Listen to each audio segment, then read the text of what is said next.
And what we also sense this morning is how important it is to come together, to speak together, and also to exchange the view on sensitivities together.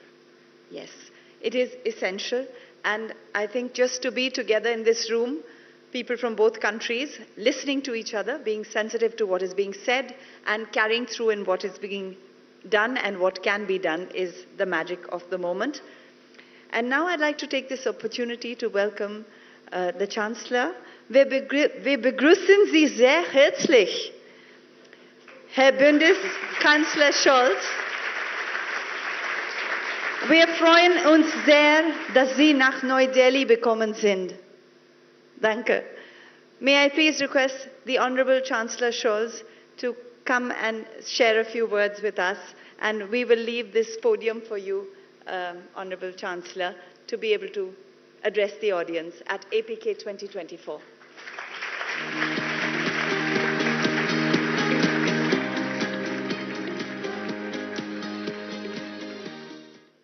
Prime Minister Modi, Ministers, Mr. Bush, distinguished friends and guests of the Asia-Pacific Conference of German Business. A few days ago, economists Darren Acemoglu, Simon Johnson and James Robinson were awarded the so-called Nobel Prize in Economic Sciences.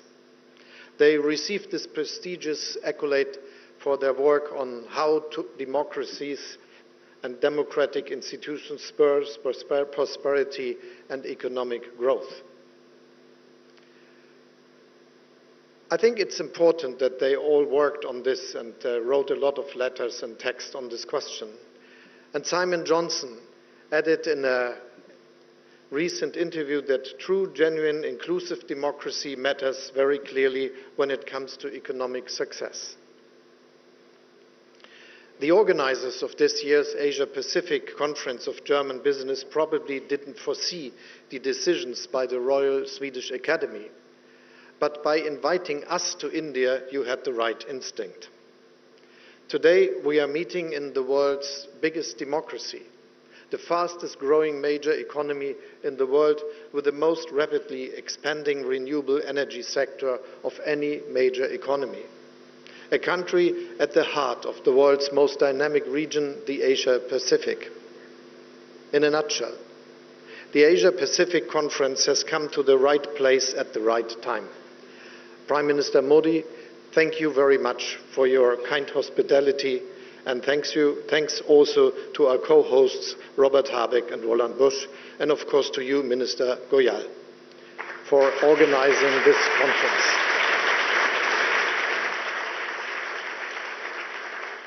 I mentioned this year's Nobel laureates because the message couldn't be more topical.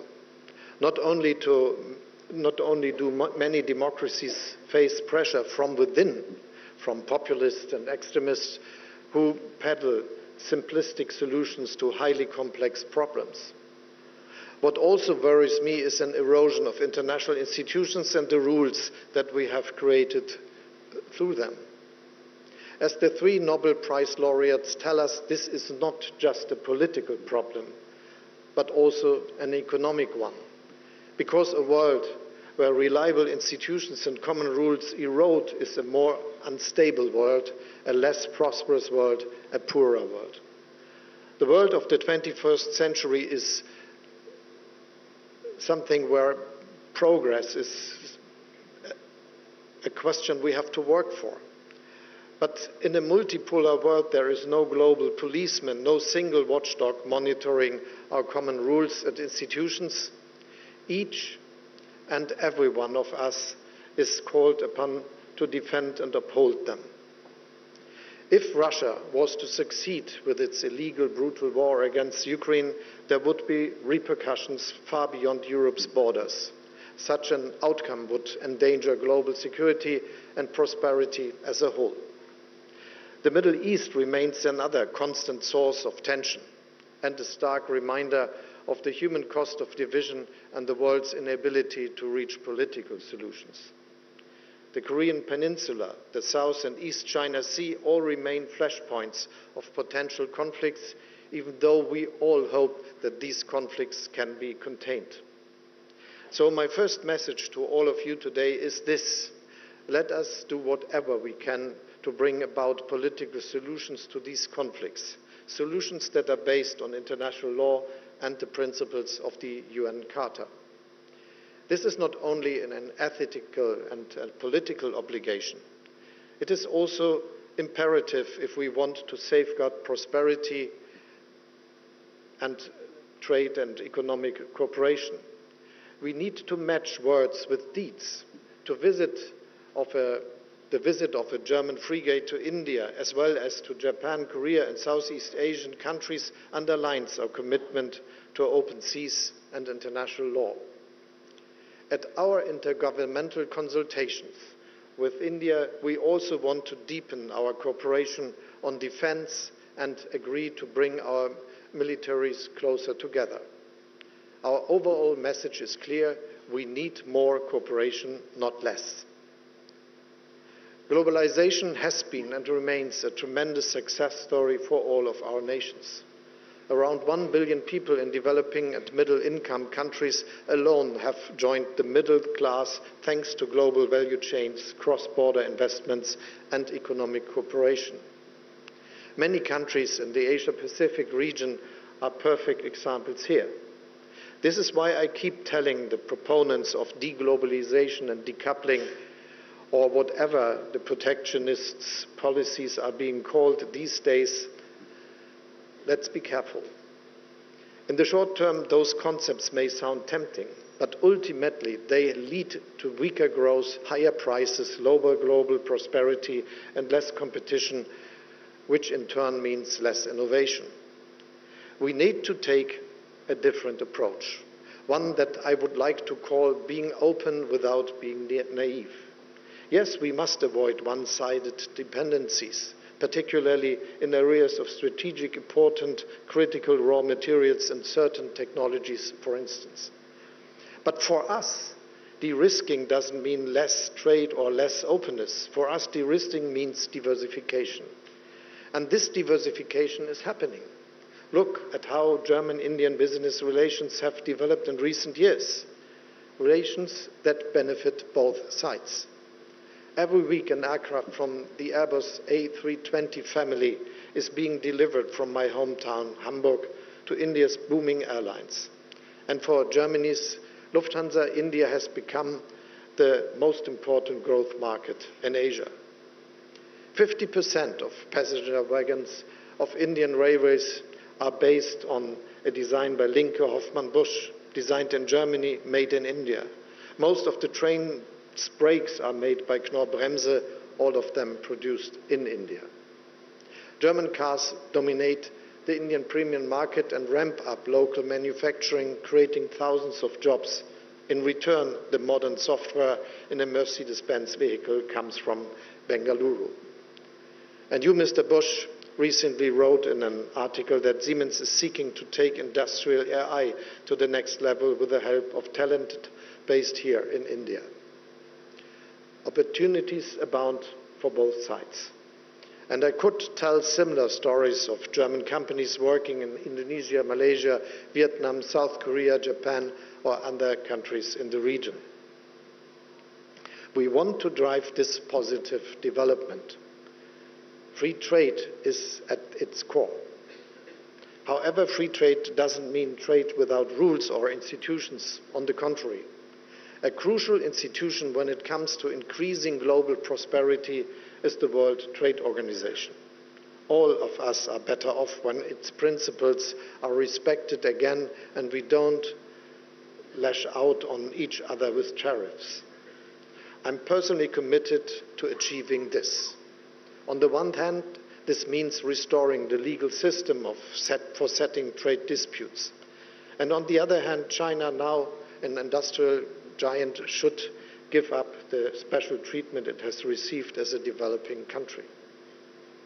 Together, these steps can lead us to finally lifting the blockade at the WTO, a blockade which is a danger to free and fair trade. Countries of your region understand that. The comprehensive and progressive agreement for Trans-Pacific Partnership is an impressive commitment to free and fair trade. This agreement has spurred the European Union's own free trade ambitions with regard to the Indo-Pacific. Our existing agreements with Japan, South Korea, Vietnam, Singapore and New Zealand are a testimony to this. But we need to be more ambitious. We very much welcome the European Commission's finally resuming free trade negotiations with the Philippines and Thailand, and it is working towards resuming talks with Malaysia. We want to see the ongoing negotiations between the EU and Indonesia finalized and the negotiations between the EU and Australia resumed as soon as possible. And of course, we want a free trade agreement between the EU and India. My government is pushing for swift progress and rapid conclusions, and I'm sure that if we work on together on this, Prime Minister, this could happen in months rather than years.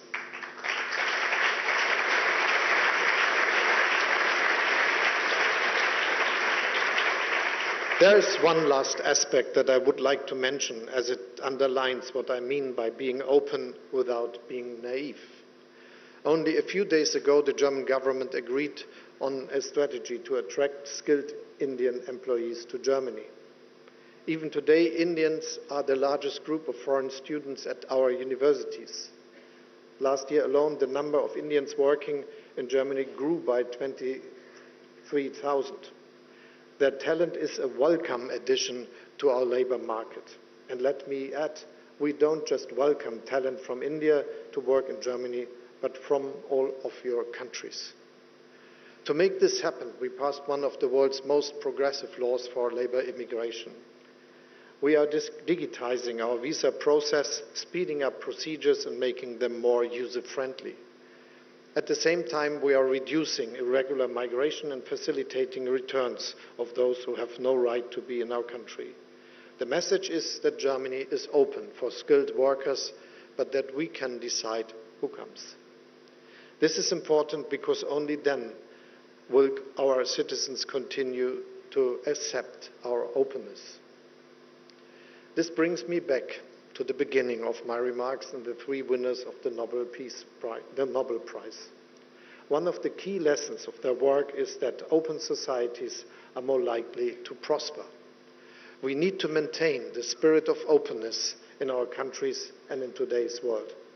So let us be the ones that spread it. Thank you very much.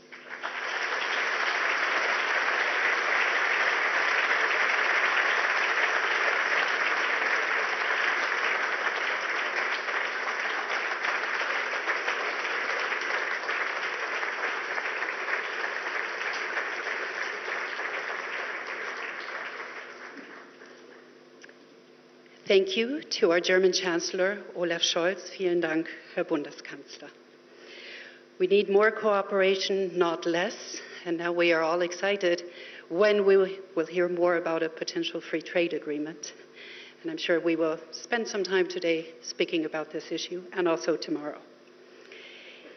India is on a geopolitical center stage. Its strategic value for the West is increasing. It is now my great honor to invite the Prime Minister of India, Narendra Modi, on stage. We are delighted and grateful to have you here. Mananiya Pradhan Mantri, Shri Narendra Modi, Namaskar.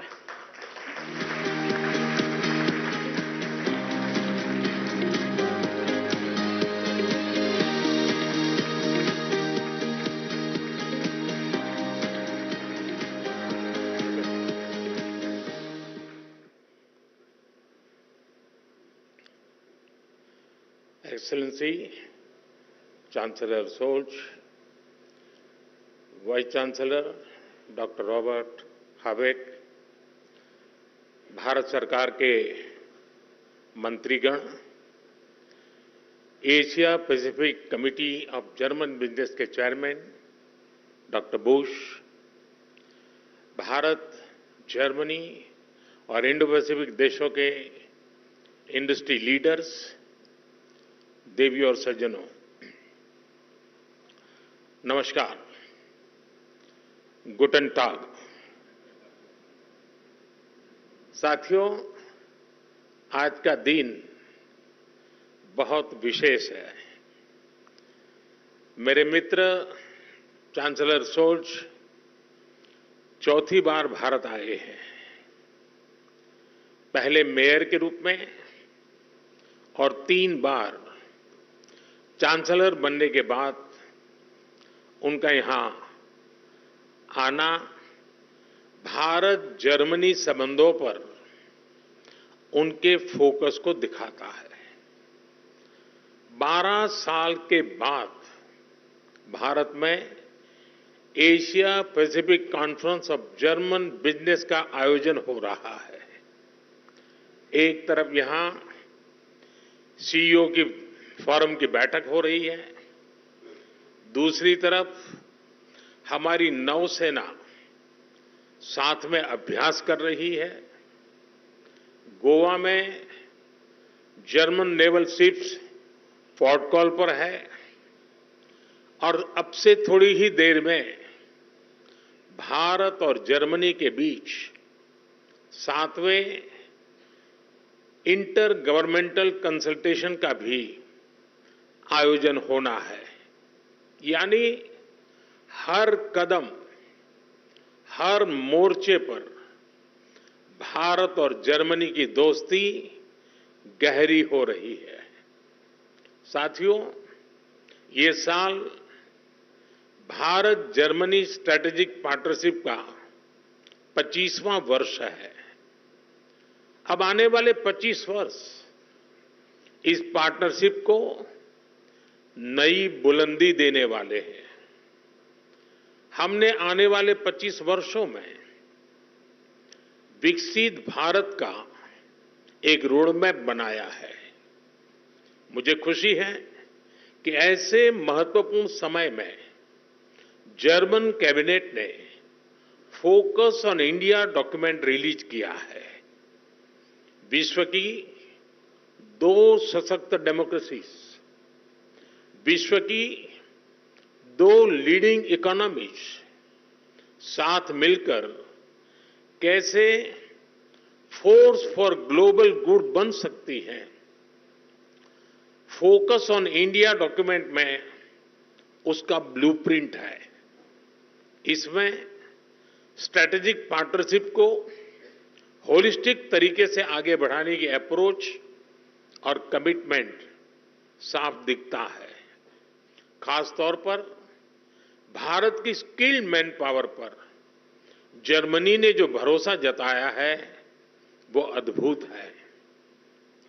Germany ने skilled भारतीयों के लिए हर वर्ष मिलने वाले visa की संख्या 20,000 से बढ़ाकर 90,000 करने का फैसला किया है। मुझे विश्वास है कि इससे जर्मनी की ग्रोथ को नई गति मिलेगी। साथियों, हमारी आपसी व्यापार $30 बिलियन से अधिक के स्तर पर पहुंच चुका है। आज एक तरफ सैकड़ों जर्मन कंपनियां भारत में हैं, तो वहीं भारतीय कंपनियां भी तेजी से जर्मनी में अपनी प्रेजेंस बढ़ा रही हैं। आज भारत डाइवर्सिफिकेशन और डी रिस्किंग का सबसे बड़ा केंद्र बनता जा रहा है। भारत ग्लोबल ट्रेड और मैन्युफैक्चरिंग का भी हब बन रहा है। ऐसे में आपके लिए make in India, make for the world का ये सबसे उपयुक्त समय है। साथियों, ईयू और एशिया पैसिफिक क्षेत्र के बीच संबंध मजबूत करने में एशिया पैसिफिक कॉन्फ्रेंस का महत्वपूर्ण रोल रहा है। लेकिन मैं इस मंच को सिर्फ ट्रेड और इन्वेस्टमेंट के सीमित दायरे में ही नहीं देखता हूं। मैं इसे इंडो पैसिफिक क्षेत्र और विश्व के बेहतर भविष्य की साझेदारी के रूप में देखता हूं। दुनिया को स्टेबिलिटी, और सस्टेनेबिलिटी की जरूरत है, ट्रस्ट और ट्रांसपेरेंसी की जरूरत है। चाहे सोसाइटी हो या फिर सप्लाई चेन, हर मोर्चे पर इन वैल्यूज को बल देने की जरूरत है। इनके बिना कोई भी देश, कोई भी रीजन अपने बेहतर फ्यूचर की कल्पना नहीं कर सकता। इंडो पैसिफिक रीजन तो दुनिया के फ्यूचर के लिए बहुत जरूरी है। ग्लोबल ग्रोथ हो, पॉपुलेशन हो, स्किल्स हो, इस रीजन का कंट्रीब्यूशन और पोटेंशियल दोनों बहुत व्यापक है। इसलिए इस कॉन्फ्रेंस का महत्व और भी बढ़ जाता है। फ्रेंड्स, भारत की जनता एक स्टेबल पॉलिटी और प्रिडिक्टेबल पॉलिसी इकोसिस्टम को बहुत महत्व देती है। यही वजह है कि 60 साल बाद एक सरकार को लगातार थर्ड टर्म मिला है। भारत की जनता का ये ट्रस्ट बीते एक दशक में रिफॉर्म, परफॉर्म, ट्रांसफॉर्म वाली गवर्नेंस के कारण मजबूत हुआ है। जब देश का सामान्य नागरिक ये सोच रहा है, तब आप जैसे बिजनेस के लिए, आप जैसे इन्वेस्टर्स के लिए भारत से बेहतर स्थान क्या हो सकता है। साथियों, आज भारत डेमोक्रेसी, डेमोग्राफी, डिमांड और डेटा, इसके 4 मजबूत पिलर्स पर खड़ा है। टैलेंट, टेक्नोलॉजी, इनोवेशन और इंफ्रास्ट्रक्चर भारत की ग्रोथ के टूल्स हैं। इन सभी को ड्राइव करने वाली एक और बड़ी ताकत आज भारत में है। ये ताकत है एस्पिरेशनल इंडिया, यानी एआई, आर्टिफिशियल इंटेलिजेंस और एआई एस्पिरेशनल इंडिया की डबल ताकत भारत के पास है। और एस्पिरेशनल इंडिया को हमारा यूथ ड्राइव कर रहा है। बीती सदी में डेवलपमेंट को मुख्यतः नेचुरल रिसोर्सेज ने गति दी थी। 21st सेंचुरी को ह्यूमन रिसोर्स और ह्यूमन इनोवेशंस गति देने वाले हैं। इसलिए भारत अपने यूथ की स्किल्स और टेक्नोलॉजी के डेमोक्रेटाइजेशन पर बहुत फोकस कर रहा है। साथियों, भारत भविष्य की दुनिया की जरूरतों के लिए आज काम कर रहा है। हमारा मिशन एआई हो, हमारा सेमीकंडक्टर मिशन हो, मिशन क्वांटम हो, मिशन ग्रीन हाइड्रोजन हो, स्पेस टेक्नोलॉजी से जुड़े मिशन हो, डिजिटल इंडिया का मिशन हो, इन सभी का लक्ष्य दुनिया के लिए बेहतरीन और विश्वसनीय समाधान देना है। आप सभी साथियों के लिए इन क्षेत्रों में इन्वेस्टमेंट्स और कोलैबोरेशंस की अनेक संभावनाएं हैं। साथियों, भारत हर इनोवेशन को एक शानदार प्लेटफॉर्म और बेहतरीन इंफ्रास्ट्रक्चर देने के लिए कमिटेड है। हमारा डिजिटल पब्लिक इंफ्रास्ट्रक्चर, नए स्टार्टअप्स और इंडस्ट्री 4.0 के लिए अनंत संभावनाओं के द्वार खोल रहा है। आज भारत अपने फिजिकल इंफ्रास्ट्रक्चर को पूरी तरह से ट्रांसफॉर्म करने में जुटा है। रेल, रोड, एयरपोर्ट और पोर्ट में रिकॉर्ड इन्वेस्टमेंट किया जा रहा है। इसमें जर्मन और इंडो पैसिफिक रीजन की कंपनियों के लिए अनेक संभावनाएं हैं। मुझे खुशी है कि रिन्यूएबल एनर्जी को लेकर भारत और जर्मनी मिलकर काम कर रहे हैं। पिछले महीने ही गुजरात में जर्मनी के साथ मिलकर चौथा global renewable energy investors meet आयोजित किया गया है। ग्लोबल लेवल पर रिन्यूएबल एनर्जी में निवेश के लिए भारत जर्मनी प्लेटफॉर्म भी लॉन्च किया गया है। मुझे उम्मीद है कि ग्रीन हाइड्रोजन इकोसिस्टम की जो संभावनाएं भारत ने बनाई है, उसका फायदा भी आप जरूर उठाएंगे। साथियों, भारत की ग्रोथ स्टोरी से जुड़ने का यही समय है, सही समय है, जब भारत का डायनेमिज्म और जर्मनी का प्रिसिशन मिलता है, जब जर्मनी की इंजीनियरिंग और भारत का इनोवेशन मिलता है, जब जर्मनी की टेक्नोलॉजी और भारत का टैलेंट मिलता है, तब इंडो पैसिफिक के साथ साथ पूरी दुनिया का बेहतर भविष्य तय होता है। साथियों, आप बिजनेस वर्ल्ड से जुड़े हैं।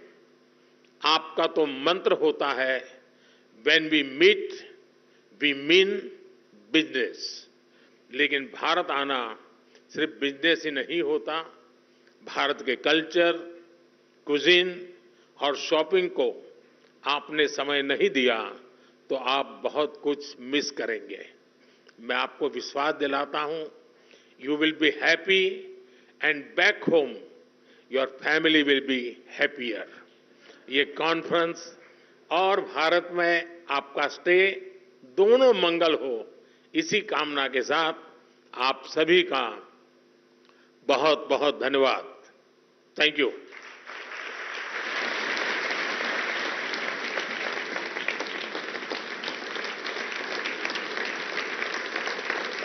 माननीय प्रधानमंत्री जी, आपके शब्दों को सुन के हर कोई प्रेरित हो जाता है। आपकी ऊर्जा को देख के सभी कुछ न कुछ कर देना चाहते हैं।